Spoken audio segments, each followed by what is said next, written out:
এক ছিল ছোট্ট একটি গ্রাম, সবুজে ঘেরা, পাখির ডাক আর নদীর কলকল শব্দে মুখর। গ্রামের এক কোণে ছিল এক বিশাল বাঁশবাগান। সে বাগানে কত যে বাঁশ, লম্বা, মোটা, চিকন, সোজা, যেন এক একটা সৈনিক। ওই বাগানে থাকত একটি দুষ্টু ছেলেটি, নাম তার রাজু। সারাদিন সে ওই বাগানে খেলতো, বাঁশের সাথে লুকোচুরি করত, বাঁশের পাতা দিয়ে তলোয়ার বানাতো। একদিন রাজু দেখতে পেল একটি পুরনো বাঁশ হঠাৎ কথা বলছে। সে বলল, রাজু, আমাদের বাঁচাও, কিছু লোক এসছে আমাদের কেটে নিতে।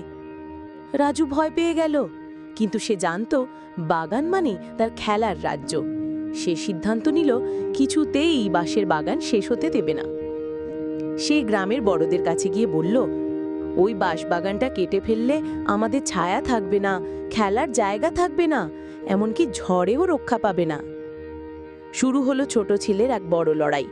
সে স্কুলে সবাইকে বলল, বন্ধুদের নিয়ে প্ল্যাকার্ড বানালো, বাঁশবাগান বাঁচাও, সবুজ থাকলে জীবন থাকে। গ্রামের লোকেরা বুঝতে পারল রাজু ঠিকই বলছে। তারা একসাথে প্রতিবাদ করল।